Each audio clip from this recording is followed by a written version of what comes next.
The PlayAction Podcast is fueled by Picasso's Pizza, where every night is pizza night. Hey everyone, we are joining you once again from the dorms at St. John Fisher University for Bills training camp. A lot to talk about. We'll get into both the offense and the defense, what we're seeing on those sides of the ball, but let's start with safety in particular.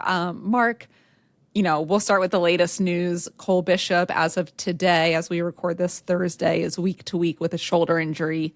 That is on top of Mike Edwards, the safety, already being week to week with a hamstring injury. They are banged up at safety. What do you make of that position, Mark? It's a big problem. I wrote a story today for the BuffaloNews.com saying this is clearly the number one worry on the team. Has overtaken wide receiver, and it's a problem any way you slice it. Obviously they're trying to replace two mainstay stalwart greats, Bills greats anyway, in Jordan Poyer and Micah Hyde. I had Mike Edwards penciled in as the starter with Taylor Rapp, based on the fact Mike Edwards started the last 7 to 9 games of the season and the full for the playoff run for Kansas City last year. Played well, got a Super Bowl ring, but he is week to week with a hamstring. He missed virtually all of spring on-field work with getting over a shoulder surgery, off-season shoulder surgery. He was walking around, I thought, gingerly today. Week to week, let's say he's out 2 more weeks. That gives him 2 weeks, optimistically, of on-field work for to prepare for the start of the regular season after missing all of the spring and virtually all of training camp. I mean, that's a problem. Cole Bishop, who, I think we all agree they drafted in the second round and probably view him as a long-term safety for the future. But now he's out multiple weeks, a rookie at a safety position, trying to get up to speed at the toughest position along with middle linebacker on the defense, where experience is the most vital. What does this mean? Taylor Rapp has been starting all spring and all training camp at one spot, and it's a wide opening for Damar Hamlin. At start of camp, I would have said Damar Hamlin's 25 to 30% to start. Now I'd say it's 70% to start the season. Yeah, I talked to him a little bit a few days ago just to see kind of where his mindset was at. And he was saying how he's starving to prove himself as a football player. This time last year, we were talking more about kind of the emotional moments of putting on pads again, of making that first tackle. But now he's so past all that, he's just focused on football. He was talking about kind of trying to step up and be a leader of the defense. And part of that comes from how you play, too. So I think those first team reps he's getting are going to be really important for him trying to solidify this role. You heard some from Taylor Rapp today, Mark. What did he have to say? Yeah, he said all the right things, and I think he definitely, talked about being more comfortable here year 2 with the Bills, having played. He played a decent amount, 39% of the snaps last year, because they had to go to dime after Milano got hurt. So Rapp has talent. He's a former second-round pick. But, to say today, am I confident that Rapp is going to perform this season at a higher level than Jordan Poyer did last year? No, I am not confident. He might. It's certainly possible. He's younger. He's like, the time is now. He's got experience. He's got 52 starts. The time is now for him to prove he's a high quality starting safety. But would I say he's better than Jordan Poyer right now? No. And then are they better at the free safety than they were last year? No. I do definitely respect the fact, Damar, and I totally buy into everything he told you about this is a totally different year than last year for him. It's all behind him, and he can focus on football. And I will say he did have a good spring.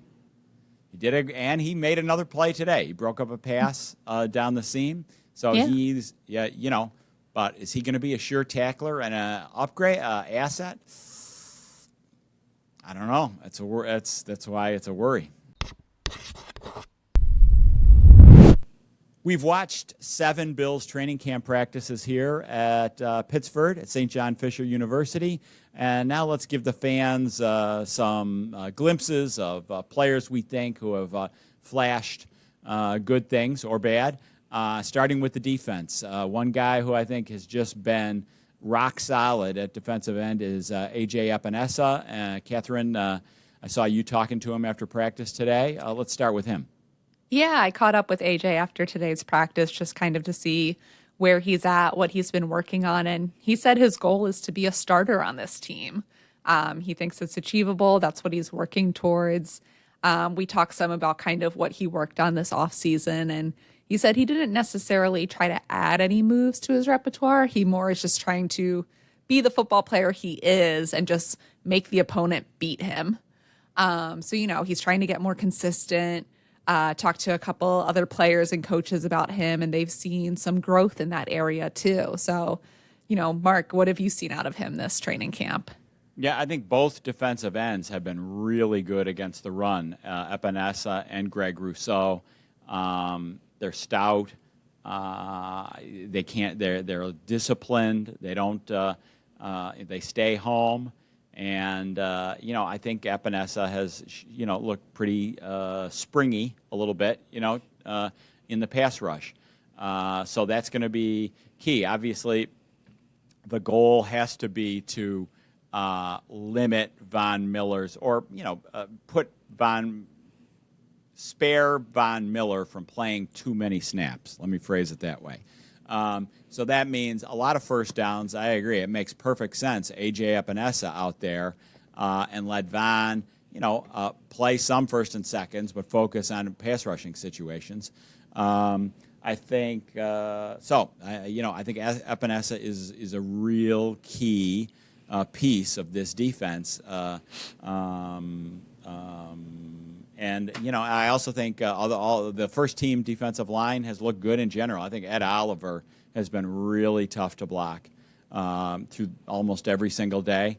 I thought, everybody wants to, see, okay, let's see Von Miller, be back to being a 10-sack guy. I think we're going to, the jury is out. He has shown some good flashes. I thought Spencer Brown did a good job on Von Miller today, but I think Von Miller has shown enough. He's not wearing a knee brace. Let's see 3 weeks into the season on him. Anybody else, others on defense catch your eye? This is our first training camp watching Rasul Douglas, and I've liked what I've seen from him. I think the energy he brings is really important too. Just kind of the way you see him talking to younger guys on the sideline between plays, those moments where, he's trying to involve himself as much as he can. But it was so interesting talking to him back during mini camp when he was saying how last year he was really just reacting based off, coming to the Bills in the middle of the season at the trade deadline. But now he's got his first full camp with the team, full off season with them. And I think he's impressed during some of these practices. Yeah, I agree with that. He gets his hands on balls. He just has a knack for getting his hands on balls. He made 2 pass defenses down the sideline in a row. One where I think Keon Coleman got flagged for a pass interference against Douglas, and then Douglas broke up the next pass down the sideline. I think the cornerback battle, Christian Benford has stayed number 1, but Elam has gotten a couple series with the ones mixed in. I think Elam looks more confident. He had a couple nice plays in one-on-one drills today. I think the second-team linebackers have looked pretty good. I like what I've seen from Dorian Williams, and Balin Spector has mostly been the second-team linebacker, which is a little bit of a surprise. The veterans, Deion Jones and Nicholas Morrow, have gotten some work with the twos, but Balin Spector has been with the twos more. And linebacker is a good thing to watch because of the kickoff rules. Linebackers are going to have to be key on kickoff coverage. So I think they're definitely keeping 6 linebackers, that's for sure. All right, let's switch over and talk offense for a bit. I think They always get more of the fan accolades during training camp just based off how they're playing. It's an exciting offense to watch here, of course. But Mark, who has stood out to you on the Bills so far? Well, just starting with the obvious main topic, who is the Bills' number one receiver in the absence of Stephon Diggs? I think a lot of us said Dalton Kincaid, even though he's a tight end, would be the number one receiver. And Kincaid has looked really good in camp. I think Kincaid is the number one receiver, quote unquote, and Khalil Shakir has looked good in camp, and it's obvious Josh Allen trusts him implicitly. In fact, Josh Allen, talking to us after practice today, made that point eminently clear. Repeated it, how much he trusts him, how much in sync he is with Shakir. Shakir had 3 really nice catches. One converted like a 3rd and long for 28 yards up the seam today. I think those are 2 absolute take-them-to-the-bank receivers for the offense this year. I think and they're committed to getting Curtis Samuel the ball a lot, too. We've seen the ball in his hands a lot. So that's what I would say, big picture on the receiving core, and then I'll chime in on the back end of the receivers here after you give a few of your views. I think it's been so fun seeing how they've used Curtis Samuel, just all the different ways they're lining him up, what they're doing with him. And I think that's a testament to kind of the overall Joe Brady vision for this offense. Mm-hmm. And so that's been really fun to kind of see that come together a little more now that he's had more time with the offense. He and Curtis Samuel go back to Carolina together. So I think there's extra trust there, but I think still they're going to mix in guys in really fun ways. And that's, part of what camp is so exciting for, of just getting to see that experimentation. Yeah. I think, a couple other thoughts. Ray Davis, the rookie running back, has gotten more chances because Ty Johnson is out with an injury. I think Ray Davis has shown really a smooth catcher of the ball out of the backfield. So, that's something that Ty Johnson did well in a limited role, but I think they're going to have really trust Ray Davis to do that. And then, one guy that we should mention that we've written about, Tyrell Shavers, the second-year receiver, big guy, 6'4". He has had a good week. He's had a good 7 days. He had another beautiful catch in the corner of the end zone on a touchdown from Mitch Trubisky today. And, Josh Allen ran up to him and said, just great late hands, great late hands, he told him, meaning he kind of played the defensive back and waited till the last second to reach his hands out to make the catch so the defensive back wouldn't try to break it up. So, looking at the receiving core, if you got Shakir, Coleman, Samuel are the top 3. Mac Hollins is a lock for a 4th spot. And then who's next? MVS and Shavers are 5'6", 6'5", depending on how just based on who's made more plays in training camp. Chase Claypool, who had a good spring, has been hurt. So he's fallen behind. He's got to get healthy and get back out on the field. KJ Hamler, I would say, is 8. I like Hamler. It would be nice. It would be a real nice luxury to have Hamler on the practice squad.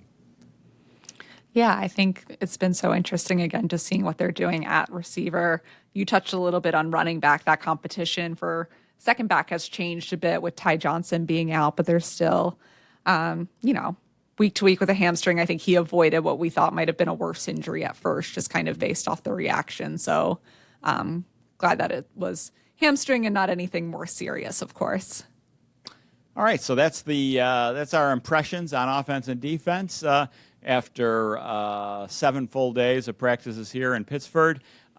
We will be back with another podcast and be coming to you weekly. Please subscribe, click, and like our podcast wherever you get them. And thank you for joining and reading thebuffalonews.com. Treat your team to the most flavorful pizza on game day at Picasso's Pizza. 4 great Western New York locations: Williamsville, West Seneca, Lancaster, and Blaisdell. Picasso's. We are Buffalo's Pizza since 1980. Order online today at picassospizza.net.